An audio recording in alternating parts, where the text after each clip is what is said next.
भरारी कर्तृत्वाची यशोगाथा रणरागिणींची नवरात्र निमित्त कोकण सात लाईव्ह स्पेशल बाई पण भारी देवा। नमस्कार, मी देवयानी वरसकर। नवरात्रीच्या या पवित्र आणि सुंदर अशा पर्वाच्या निमित्ताने कोकणचं नंबर 1 महा चॅनल कोकण सात लाईव्ह आपल्यासाठी घेऊन आलेला आहे कोकणच्या नवदुर्गा हा कार्यक्रम। या कोकणच्या नवदुर्गा कार्यक्रमामध्ये सिंधुदुर्ग जिल्ह्यातल्या अशा महिलांना आम्ही दर्शकांच्या भेटीस घेऊन येतो की ज्यांनी स्वतःच्या वेगळ्या कर्तृत्वाने आपल्या सोबत आपल्या आजूबाजूच्या लोकांचं सुद्धा जीवनमान उंचावलेलं आहे, आर्थिक हातभार आपल्या घरच्यासाठी लावलेला आहे आणि एक वेगळं हटके असं आयुष्य जगतायत। आज आपण अशा एका महिलेचा परिचय करून घेणार आहोत की ज्यांचा परिचय तसा सिंधुदुर्गातून दिवा ट्रेनने जाणाऱ्या एकनेक पॅसेंजरला आहे। होय, मी बरोबर बोलते। दिवा ट्रेनमध्ये पुरणपोळी हा जेव्हा आवाज ऐकायला येतो त्यावेळेस निश्चितच लोकांच्या नजरा वळतात आणि त्या नजरा वळतात पुरणपोळी घेऊन येणाऱ्या त्या महिलेकडे की जी आपल्या कणकवलीतली आहे। मी खूप आनंदाने आपल्या सगळ्यांचा परिचय करून देते कणकवलीतील अनुष्का आमणे यांचं। अनुष्काजी, खूप खूप स्वागत आहे तुमचं। नमस्कार नमस्कार। अनुष्का आमणे हे नाव कदाचित तुमच्या परिचयाचं नसेल, परंतु अनुष्का आमणेंचा चेहरा हा प्रत्येकाच्या परिचयाचा आहे। दिवा ट्रेनमध्ये पुरणपोळीचा आवाज जेव्हा येतो त्यावेळेस अनेक लोक पुरणपोळीवाली कधी येणार या चर्चेमध्ये किंवा पुरणपोळीवाली कधी येणार आहे आज अशी विचारणा करत असतात, त्यांची वाट बघत असतात। आपल्या स्वतःच्या क्वालिटीने, आपल्या स्वतःच्या मेहनतीने अनुष्का मॅडमने खूप सुंदर प्रकारे आपल्याबरोबर आपल्या घरातल्या चरितार्थाचा थोडासा भाग घेऊन आपलं एक वेगळी अशी वाट चोखांदळलेली आहे। अनुष्का मॅडम, मी पुन्हा एकदा तुमचं स्वागत करते। नमस्कार मॅडम। दिवा ट्रेन आणि आपल्या कोकणातल्या काही माणसांच्या रोजीरोटीचा प्रश्न गेली कित्येक वर्ष आपल्या बरोबर घेऊन ती तुमच्यासारख्या महिलांना हात देते। पुरणपोळी दिवा ट्रेनमध्ये विकण्याचं जे काही एक वेगळा विचार होता तो तुमच्या मनामध्ये कसा आला आणि तो तुम्ही कसा प्रत्यक्षात उतरवला? खरं तर हा विषय असा माझ्या डोक्यात आधी पहिला कसलाच नव्हता। जेव्हा स्टेप बाय स्टेप सगळ्या गोष्टी आपण परिस्थितीवर मात करून स्टेप बाय स्टेप जातो आपण, तर ही एक आवड होती की लोकांपर्यंत काहीतरी आपण चांगलं देऊ शकतो का, लोकांपर्यंत काही चांगलं खायला घालू शकतो का, हे डोक्यात होतं। पण अशी चालना मिळेल असं माझ्या ध्यानीमणी पण नव्हतं। पण एक पब्लिक प्लेसमध्ये एक चांगलं देण्याचं म्हणजे साधन म्हणजे मला रेल्वेचा एक जाण्याचा जो प्रवास होता तो मला अचानक काहीतरी करून बघूया म्हणून ही एक उमेद होती माझ्या मनात। पण एक दिवस मी असाच आहे ना प्रवास केला दिवा गाडीने। पण तसं त्या लोकांचं जेव्हा बघितलं मी, जेव्हा रोजंदारी करत होते तेव्हा तो त्यांचा प्रवास तसं मला इझिली वाटत होता, पण तो इझिली नव्हता। जेव्हा आपण त्या गोष्टी प्रत्यक्षात उतरतो तेव्हा आपल्याला जाणवतं की हा प्रवास खूप खडतर आहे। आणि जेव्हा हे लोक असेच येत नाही तर ते लिगली पास करून आपल्या हक्काचा पास करून ते लिगली येतात। मग असं करण्यासाठी मला काय करावं लागेल, तर मग जी काही प्रोसिजर रेल्वेची असते ती प्रोसिजर करून कागदपत्रांची करून नंतर मग मी पहिल्यांदा समोसा हा विषय आणला की लोकांपर्यंत तो काहीतरी खाण्याला रुचकर असा, तोही खूप उत्कृष्ट पद्धतीचा मी आणत होते आणि लोकांना खूप आवडत होता। पण तो दुपारनंतर तेल उतरल्यामुळे तो लोकांना मी देऊ शकत नव्हते की जेणेकरून लोकांची तब्येत खराब होऊ नये ह्याचा मी जास्तीत जास्त विचार करत होते। मग त्याच्यानंतर मी बदल म्हणून काय करायचं, तर तो आंबोळी चटणी म्हणून पहिल्यांदा मी हॉटेलला तर भाकऱ्या म्हणा किंवा आंबोळी चटणी तर हे देतच होते। पण हे मला जर येतं आहे तर मी लोकांना चांगलं का देऊ नये, आणि ते पण तेलकट पण नाही, काही नाही, लोकांना त्रासही होणार नाही, अशा चांगल्या वस्तू आपल्याकडे खूप साऱ्या आहेत। की लोकांना आपण त्या चांगल्या हेल्दी आरोग्यदायी देऊ शकतो. मग त्यातून आंबोळी चटणी चालू केली, ती 7-8 वर्ष चालू ठेवली. पण दुपारनंतर चटणी खराब होण्याचा हा जो टेक्निक मी खूप वेळा शोधण्याचा प्रयत्न केला. त्यात उसळ आंबोळी नेली, बटाट्याची भाजी किंवा हे नेलं, पण तरीसुद्धा लोकांना चटणीच हवी असते. मग ती चटणी खराब झाल्या कारणाने मी तोही बंद केला. त्याच्यानंतर मग मी पुरणपोळी हा विषय आपला 2 दिवस राहू शकतो, टिकू शकतो आणि लोकांना तो नाश्त्याचा हा पदार्थ नाही आहे. तसं जर म्हणायला गेलं तर लोकांना जी मी आंबोळी चटणीची जी सवय लावली होती, ते लगेच पुरणपोळी हा विषय आल्यानंतर त्यांना तो नको असायचा. कारण की हा रोजच्या नाश्त्यातला विषय नाही होता. पण जेव्हा मी लोकांना गरमागरम आणि चांगल्या पद्धतीच्या पुरणपोळ्या देऊ लागले, त्याच्यानंतर लोकांना ती आवड निर्माण झाली आणि त्याच्यानंतर लोक आता पुरणपोळीची वाट बघत बसतात. नक्कीच म्हणजे तुम्ही जे म्हणालात ते खूप महत्वाचं आहे की लोकांना तुम्ही सवय लावलीत सवय नाश्त्यामध्ये लावली. पुरणपोळी हो. खाण्याची आणि अत्यंत दर्जेदार आणि गरम गरम पुरणपोळी जर असेल गरम असते तर का नाही घेणार? कारण लोक पुरणपोळी हा प्रकार करणं तेवढं सोपं नाहीये. कष्टप्रद आहे. म्हणजे ते पूर्ण हो. करणं, त्या लाटणं, त्या तेवढ्याच नजाकतीने भाजणं. आंबोळीपेक्षा तरी आहे ना खूप ह्या त्रासदायक असतात. पण लोकांपर्यंत त्या पोचायला पाहिजे किंवा त्या चांगल्या पद्धतीने व्हायला पाहिजे. म्हणून त्यासाठी आपण जी काय मेहनत घेतलेली असते किंवा ती पटवून देण्याची जी काय ती आपल्याकडे कला असते, ती लोकांना कशा पद्धतीची प्रसन्नतेने तुम्ही आहे ना कसं पद्धतीने ते लोकांना देता, आवडीने देता आणि त्याच्या पद्धतीचं तुम्ही कसं सांगता, हे फार महत्त्वाचं असतं. लोक काय आणलं त्याच्यापेक्षा तुम्ही कशा पद्धतीने देता, तुम्ही लोकांशी कशी वर्तवणूक करता, कसं बोलता, हेही लोक बघत असतात. निश्चितच. त्यासाठी तुम्ही किती स्वच्छता बाळगता, कशी करता. मग ह्या आवडीप्रमाणे एक प्रकारचं पॅसेंजरचं आणि आमचं एक नातं वेगळं होऊन गेलं बरोबर. की म्हणजे हे पॅसेंजर नाही पण एक आपुलकीचा एक जो ओलावा असतो तो निर्माण झाला. म्हणजे लोकही नाही पुरणपोळीची वाट बघून आम्हाला तिच्याकडली घ्यायचीच आहे या दृष्टिकोनातून म्हणजे खूप छान लोकांकडून सहकार्य मिळालं आम्हाला. बरोबर.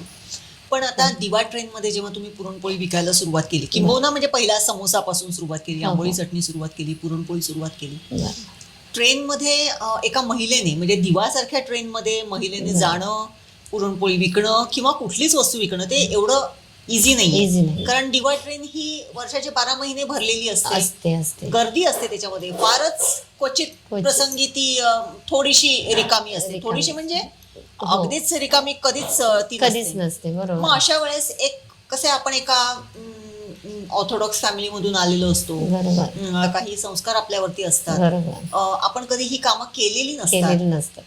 अशा वेळेस तुम्हाला थोडस कुठे त्याच्यामध्ये थोडस म्हणजे त्याचा एक अनुभव म्हणजे सांगायचं म्हणजे जेव्हा मी सुरुवात केलेली तेव्हा म्हणजे तेव्हाचा जो 15 वर्षापूर्वीचा जो काळ होता ना तो एवढा मानसिकदृष्ट्या प्रगत नव्हता की एखाद्या स्त्रीने रेल्वेमध्ये जाऊन नाश्ता विकणे किंवा हे कोणाची मनाशी रुचतच नव्हतं किंवा पटत नव्हतं.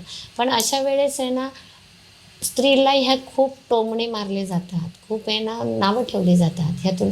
बरं त्यातूनही रेल्वेमध्ये आपले कोण रिलेटिव्ह आले, कोण मित्रपरिवार आला किंवा आपल्या मिस्टरांचे मित्रपरिवार आले तर अशा वेळेस आपण लाजे खातर आहे ना ते विकायला बघत नाही. ते आपण तसं आणि मी ते तसं बसायची पण असं एकदा करेन 2दा करेन पण असं मी मालसुद्धा टाकून दिलेला आहे लाजेपोटी. पण हा माल किती दिवस मी फुकट घालवणार किंवा किती दिवस मी टाकून देणार आज. पण ह्याच्यावर जर मी एकच दृष्टिकोन ठेवला की मी इथे कशासाठी आले, माझी परिस्थिती काय आहे, मला हौशेपोटी नाही पण हे परिस्थितीवर मात करण्यासाठी मी इथे आलेली आहे. आणि हे जेव्हा मला आमच्या सहकार्याने जेव्हा पटवून दिलं तेव्हा सगळी लाज सोडून मी तो डबा घेतला आणि बिनधास्त माझी चाल धरायला सुरुवात केली. पण त्यातून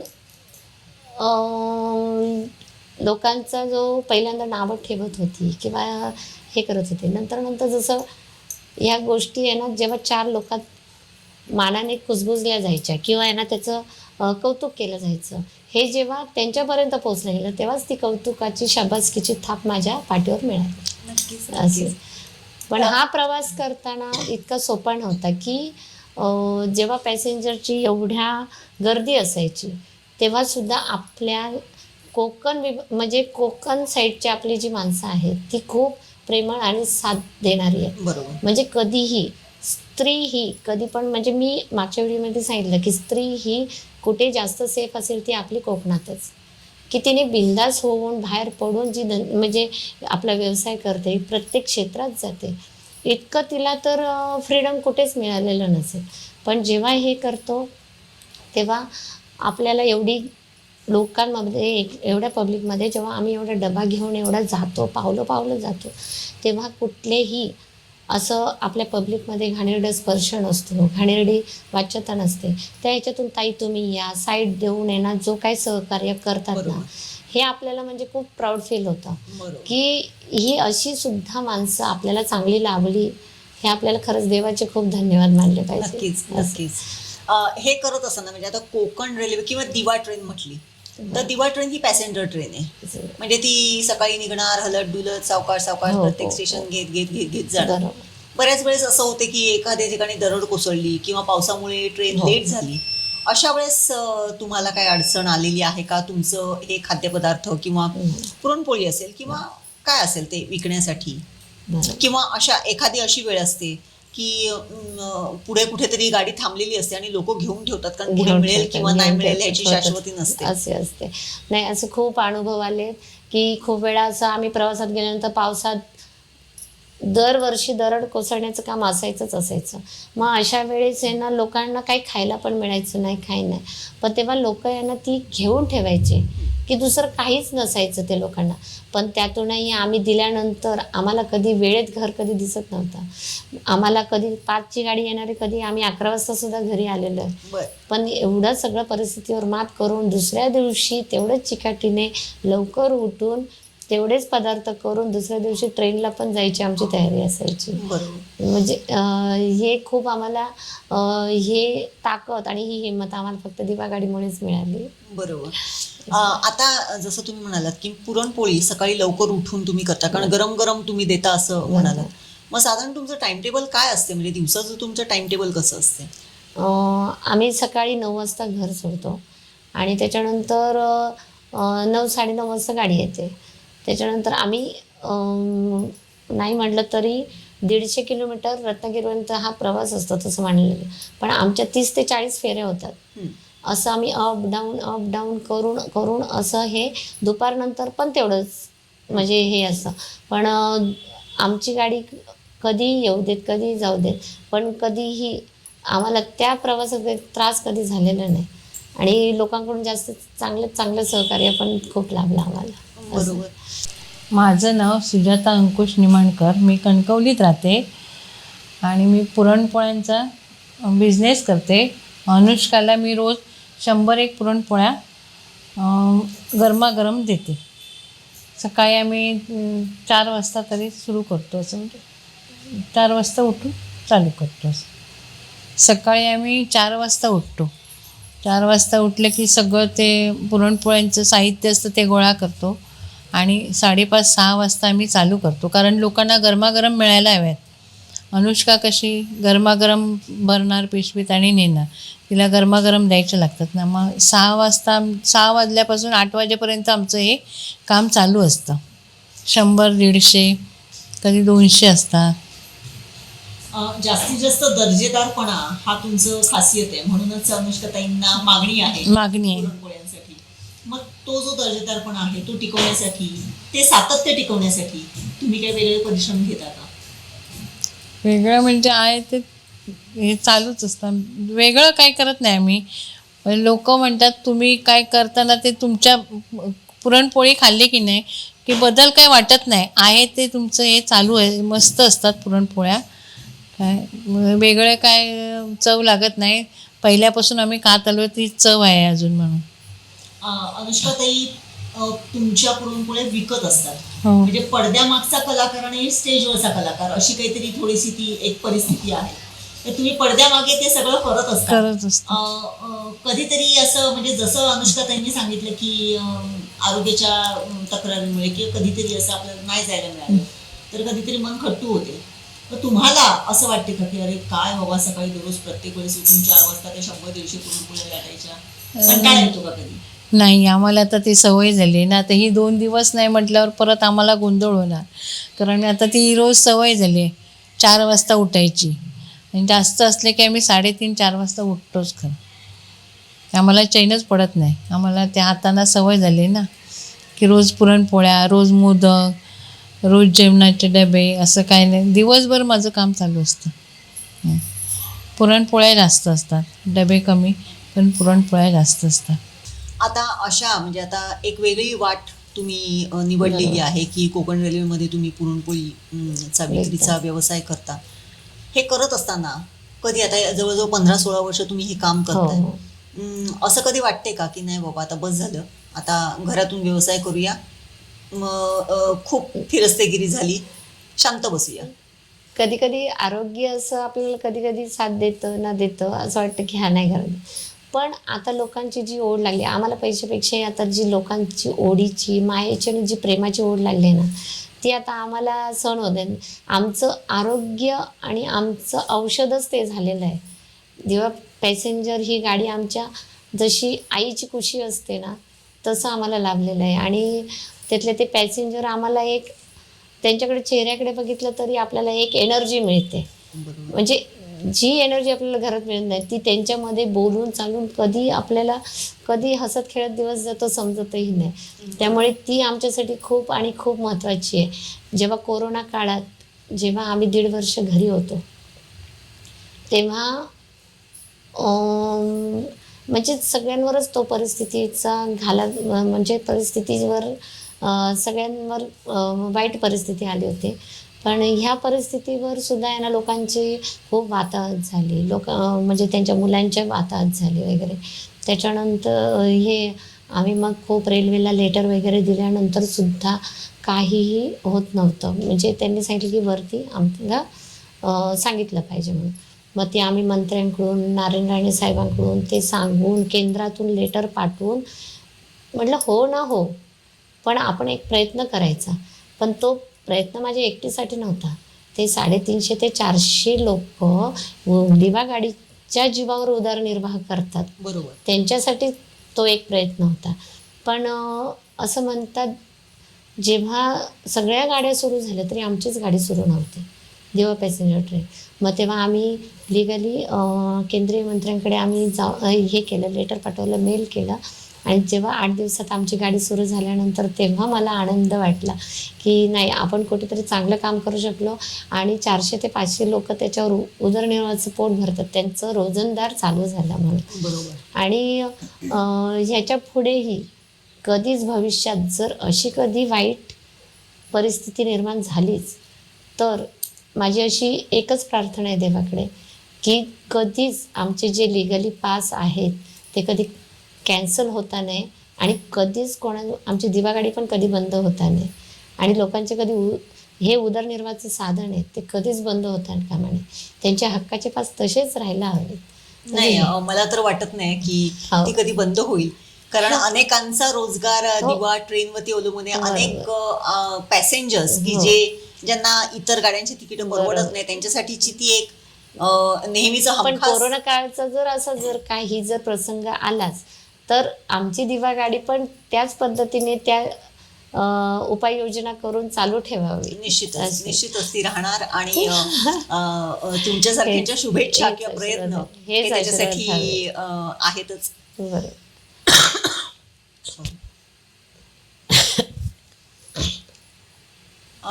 आता हे जेव्हा पुरणपोळी विक्रीचं जेव्हा ठरवताय किंवा सगळं आता म्हणजे करताय, दिवस तुमचा अख्खा ट्रेनमध्ये जातो. बरोबर. मग त्यावेळेस घरातली पातळीवरच्या ज्या काही गोष्टी असतात, बरोबर. कारण महिला म्हणून हो, सगळ्या हो. गोष्टींवरती अडचणी आपल्या खूप अनेक येतात. पातळ्यांवरती आपल्याला काम करावं हो, हो. लागते. मग त्या कशा सांभाळता? आता हे जेव्हा सुरुवात केली, खरं तर मला खरा सपोर्ट मिळाला म्हणजे माझ्या सासूचा आणि नवऱ्याचा. जेव्हा तुम्हाला खरंच आहे ना, म्हणजे जेव्हा खंबीरपणाने आपली सासू सांगते की तू पुढे हो, काहीतरी करून दाखव, किंवा माझी तुला साथ आहे, तू काळजी करू नकोस, मी आहे. म्हणजे जरी हे शब्द इतके आपल्याला शक्ती देतात, बळ देतात, की जेणेकरून आपण बिनधास्त आपल्या पाठीशी कोणतरी खंबीरपणाने उभा आहे. आणि जेव्हा आपल्याला जेव्हा प्रत्येक पुरुषाच्या मागे एक स्त्री उभी असते हे तर आपण प्रत्येक वेळी ऐकतो, पण जेव्हा एका स्त्रीच्या पाठीमागे एखादी सासू आणि जर नवरा खंबीरपणाने जर उभी असली तर ती स्त्री कधीच मागे पडू शकत नाही. नक्कीच. असं आहे. मग ही एनर्जीफुल 2 माणसं माझ्या पाठीशी खंबीरपणाने होऊ शकले, राहू शकले, म्हणून हा कठीणातला कठीण प्रसंगसुद्धा मी गाठून त्याच्यावर मात करून, जिद्दीने मात करून ही यशाची पायरी मी गाठलेली आहे. बरोबर आहे. म्हणजे घरातून तुम्हाला एवढा कौटुंबिक बळ पॉझिटिव्ह मिळालं. सपोर्ट हां, भरपूर मिळाला, त्यामुळे बरोबर. तुम्ही हे करू शकला. बरोबर. आणि स्वतःचं एक आणि स्त्रीसाठी कुटुंब, मुलं किंवा बाहेरच्या जबाबदाऱ्या, घरातल्या जबाबदाऱ्या हे सगळे जेव्हा यांना बॅलन्स करताना तारंबळ ही उडतेच उडते. पण तरीही जर समजा आपल्याला जर एक एनर्जीफुल जर सपोर्ट असेल तर ती स्त्री जिद्दी आणि चिकाटीने ते सगळं काही करू शकते. एवढी शक्ती तिच्यात असतेच असते. नक्कीच. आदिमाया आदिशक्तीचं रूप म्हणलं ते उगाचच नाही तिला. बरोबर. ती अष्टभुजा आहे. ती अष्टभुजेने आपलं घरातलं पण, कुटुंबाचं पण बघते, मुलांचंही बघते आणि आपल्या नातेवाईकाचं बघून आपलं कामधंदाही छान सांभाळते. निश्चितच. असं आहे. निश्चितच. एकूणच आपण बघितलं की अष्टभुजा आहे. मी मगासपासून अनुष्का मॅडम बरोबर बोलत होते. अनुष्काताई ज्या पद्धतीने बोलत होत्या, मला त्यांचं सोप्या सोप्या गोष्टी अत्यंत सुंदर रीतीने त्या सांगत होत्या. पहिलीच गोष्ट त्यांनी सांगितली ती अशी की मी ज्या प्रेमाने जेवण किंवा म्हणजे एखाद्या ग्राहकाला जेव्हा पुरणपोळी मी देते त्यावेळेस ती केवळ कशी देते असं नाही, पण माझा त्याच्याबरोबर त्याचा बोलण्याचा जो काही अप्रोच असतो तो, ती करताना मी पुरणपोळी बनवताना मी त्याच्यामध्ये जे काही प्रेम ओतलेलं असतं ते, या सगळ्याचा उत्तम परिपाक म्हणजे ते प्रॉडक्ट आधी चांगलं झालेलं आहे आणि ते सुंदररित्या त्या एखाद्या गरजू माणसापर्यंत पोचलेलं आहे. त्याचबरोबर त्यांनी सांगितलं की ट्रेनमध्ये एवढा प्रवास त्या करत असतात, कुटुंबाचे तर साथ आहेच, परंतु स्वतःची मानसिकता प्रचंड चांगल्या पद्धतीने जपून त्यांनी हा जो काही तारेवरची कसरत होती ती अत्यंत सुलभ अशी करून ठेवलेली आहे. आपल्याबरोबर, आपल्या कुटुंबाच्या विकासाबरोबर अनेक लोकांना, अनेक महिलांना आदर्श ठरू शकेल अशी त्यांची जीवनशैली आहे. आज अनेक तरुणी अशा असतात की ग्रॅज्युएशन करतात, पोस्ट ग्रॅज्युएशन करतात, पुढे करायचं काय, किंवा अनेक अशा तरुणी अशा असतात की त्यांना दुर्दैवाने त्यांना शिक्षण तेवढं घेता येत नाही, पुढे करायचं काय. त्यांच्यासाठी अनुष्का हे एक अत्यंत उत्तम उदाहरण आहे. दिवा ट्रेनमध्ये पुरणपोळीवाली बाई म्हणूनच त्यांना ओळखतात, कारण जेव्हा जेव्हा दिवा गाडीला जाणारी आपल्या गावातली लोकं असतात त्यांच्या तोंडातून मी तरी ऐकलेलं आहे, अरे डबा घेतलास काय? नाही, कशाला डबा घ्यायचा, 10-10:30ला पुरणपोळीवाली आली, एक पुरणपोळी खायची, 2 पुरणपोळ्या खायच्या, पाणी प्यायचं, चहा प्यायचा, बस. अशी जेव्हा आपल्याला कानावरती जेव्हा वाक्य पडतात त्यावेळेस अनुष्का आमणे ह्यांचा चेहरा डोळ्यासमोर येतो आणि हे त्यांच्या कामाचं आणि ते करत असलेल्या मेहनतीचं द्योतक आहे. आणि हे सगळं होतानाही आमच्या गाडीमध्ये जेवढे काही वेंडर आहेत तेही ग्रॅज्युएशन झालेले आहेत, म्हणजे असे कमी दर्जाचे किंवा कमी शिकलेले असं नाही आहे. त्यामुळे तुम्ही कुठलंही काम करताना लाजू नका, की तुम्ही हरू नका की मी हे एवढं शिकलेली आहे, मी हे कसं करू, मी ते कसं करू.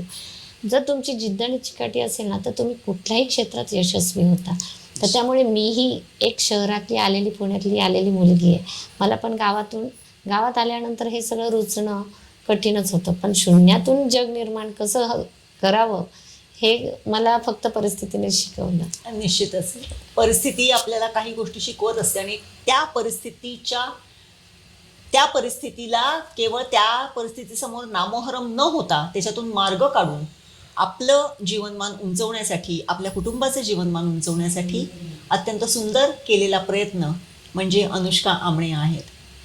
जेव्हा जेव्हा दिवा ट्रेनमध्ये तुम्ही पुरणपोळी हा जेव्हा शब्द ऐकाल त्यावेळेस अनुष्का आमणेंचा चेहरा तर समोर येईलच, परंतु त्या अनुष्का आमणे आहेत हे देखील तुमच्या निश्चितच लक्षात येईल.